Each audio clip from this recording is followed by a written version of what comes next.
دوستو ہمارے چینل کو سبسکرائب ضرور کریں، شکریہ۔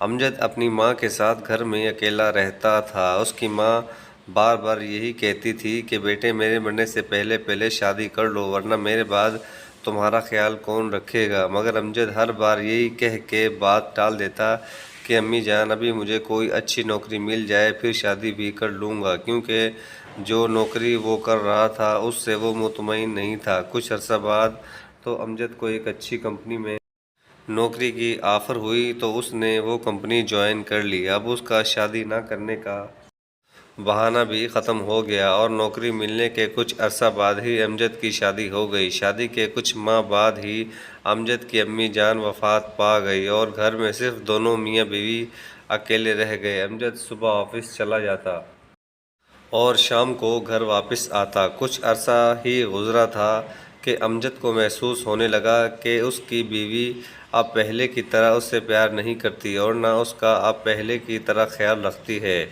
کچھ محلے کی عورتوں نے بھی، جن کا امجد کے گھر آنا جانا تھا، امجد کے کان بھر دیے کہ یوں جوان بیوی کو اکیلے گھر چھوڑ کے جانا ٹھیک نہیں۔ امجد ان سب باتوں کی وجہ سے پریشان رہنے لگا۔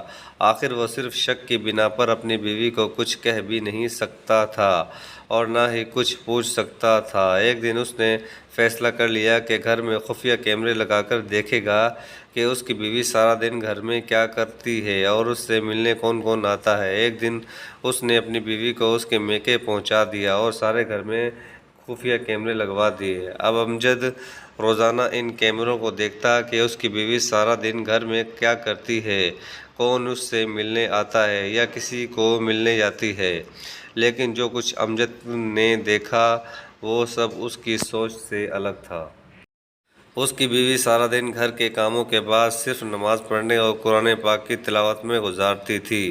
وہ ایک نیک اور پارسا بیوی تھی۔ امجد کو یہ سب دیکھ کر بہت زیادہ حیرت ہوئی اور شرمندگی محسوس کرنے لگا کہ وہ کیا سوچتا رہا اور حقیقت کیا تھی۔